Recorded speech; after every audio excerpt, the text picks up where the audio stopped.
This is me, a professional orchestral trumpet player, trying to play as beautifully as I can. I'm trying to play with a great sound, and I'm trying to play as connected as I can, and with just beautiful lyricism. But is just trying to play beautifully enough to make music that moves people? I wondered what would happen if I took it to the next level, and I began trying to play the trumpet like an opera singer. So I went and I picked one of the most beautiful arias that I know of, O Mio Babbino Caro by Puccini, and I started down a journey that really changed what I think it means to play like an opera singer. I ended up recording 3 different versions of this aria, and I gotta say, the difference between the first version and the last version is pretty huge. This whole thing began when I finished up my Biche Etude recording project on this channel. I was looking for another thing to dive into. When I first picked up this aria, I played it kind of like I would play a lyrical etude.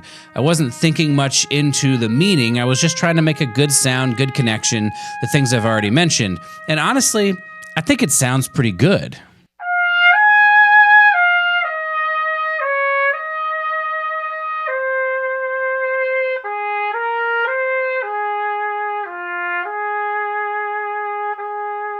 But then I listened to this.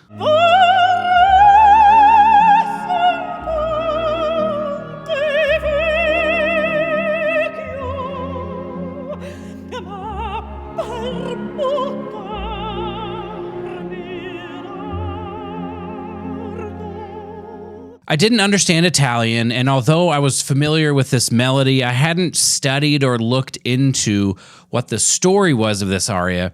I just knew that there was something deeper that was happening when Renee Fleming sang this versus when I was playing it. So I asked myself, why does this recording by Renee Fleming move me so much more than what I was doing on the trumpet up to that point? And what would it take for me to get more of that in my playing so my playing could really come alive? That question led me down a rabbit hole of studying these opera legends, translating everything so I understood the story, watching it in context, and actually something unexpected. I ended up taking a lesson with a vocal coach. When I was studying these pieces and listening to singers like Renee Fleming, Maria Callas, and more, I wasn't just listening passively. I really tried to study how they shaped phrases, how they thought about breathing, and maybe why certain moments seemed so much more intense than when I played it. I looked into the translation so I could really understand what was going on. This O Mio Babbino Caro, it's a story about a daughter who loves a man and is begging her father to let her marry him. And if she can't marry him, or if she's refused, she's gonna throw herself into a river and she just will want to die. It's incredible. It's so dramatic. It's classic opera.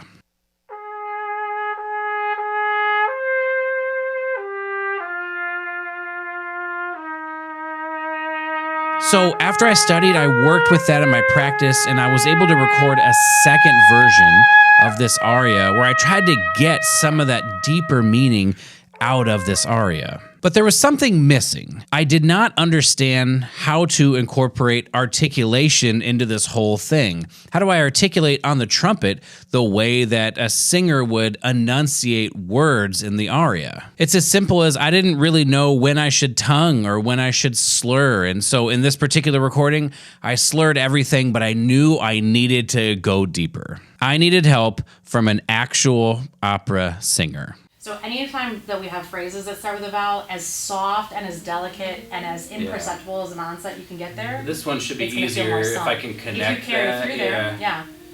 Okay, I hear you. Because that might be worth, especially even if we kind of think of these as different ideas. What if it was something like? So if I started here.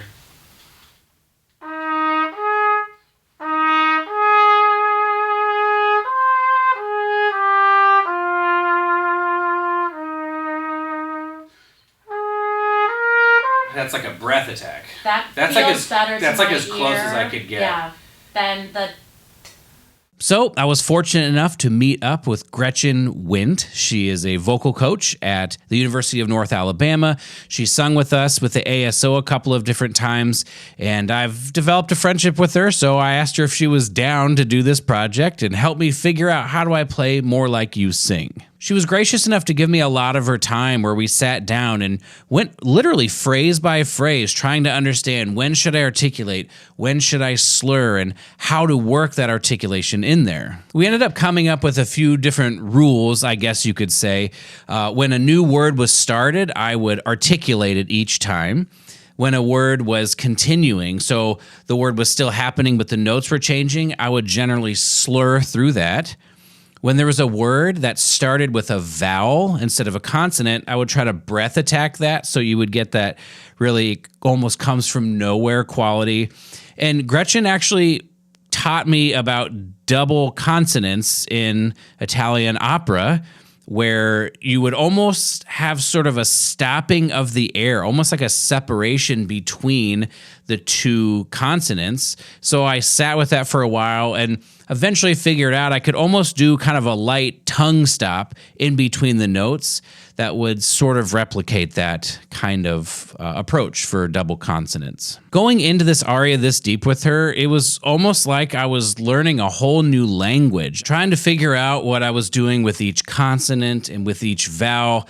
It made it so I wasn't just trying to play notes that sounded pretty. I was trying to figure out the purpose behind what was written. Suddenly, these phrases weren't just like nice things that we could play and enjoy, but it was almost as if I was having a conversation and I was the singer saying these words, or at least I was trying my best to do that. There's only one thing I really couldn't figure out how to recreate, which is portamento, that sort of sliding and easing from one note to another.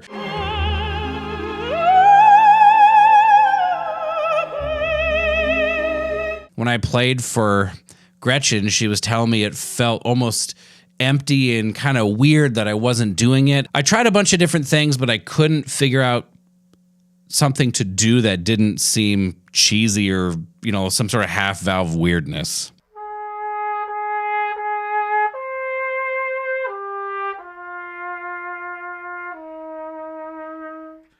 I recorded the aria a third time, and this time I was focused on trying to incorporate everything Gretchen and I talked about to really try to make the trumpet sing, trying to get my sound, get the color right, trying to get the articulation to match the words, get the pacing, although I don't feel I did as good of a job with the pacing as I wanted to after I heard it.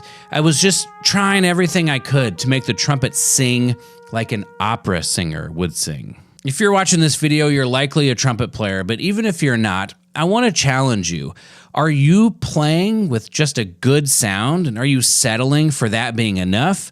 Or are you digging deeper, trying to understand the musical content and really trying to tell a story with your playing? Going through this journey was really great for me. I really got to see what it means to play like a singer, even more than I already had, and really pushing past that and opening up a whole new world of things that I had really never thought about in terms of articulation and making that more like what the text is something I'm definitely going to keep exploring. I would love for you to let me know down in the comments below if there's a piece or a song that you're interested in trying to bring to life like a singer. If you want to hear a comparison of all three arias back to back to back, go ahead and stick around and we're going to dive into the full comparison right now.